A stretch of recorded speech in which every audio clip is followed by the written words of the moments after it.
Thank you very much for inviting me to speak on this very, very important event. I'll be very brief, just with several messages. First of all, I believe that the topic of informational security is one of the key importance in the sphere of security currently in both Ukraine, Europe, and actually globally.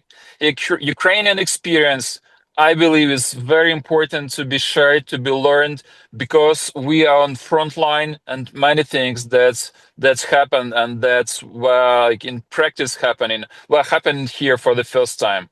I've worked as a Deputy Minister of Culture and Information Policy in charge of informational policy, informational security since 2020 and until 2024. And several of my reflections, they are based on this experience, but also on my experience as an expert in civil society with more than 20 years of doing legal work and not only legal work. I believe to be sufficient, several steps are important.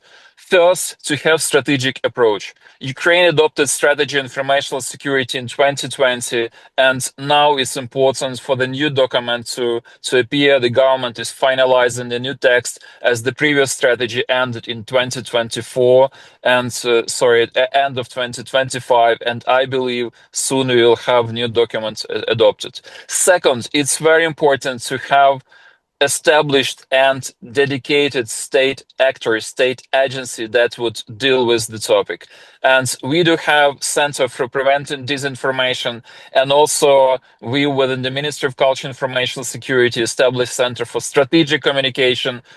Might be a little bit of duplication, but the both centers had their role in playing.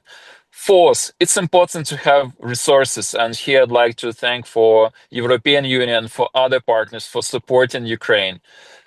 Next point, it's very much important to have very strong cooperation with civil society. I believe that Ukrainian civil society is extremely strong and well developed, and specifically in the area of informational security. Next point is to have very strong international cooperation, and these events and people who organize this event, that's already a sign of having this very strong cooperation. We have a lot of challenges, of course, and this sphere is very much changing nearly every day. But at the same time, I believe that Ukraine is doing pretty good job in information security, in psychological defense, in information operations, and often there is a question how to measure the effectiveness. What should be the indicators of this work? And to my position that such indications, such indicators are questions about what people thinking about future of the country. Do they believe? Do they believe in government? Do they believe that things are developing properly? Do they want to stay and fight for the country, or they don't see sense in fighting? And these parameters, I believe, are important, and they are pretty positive in Ukraine. Thank you very much for the opportunity to speak to you, and Slava Ukraini. Дякуємо, героям слава.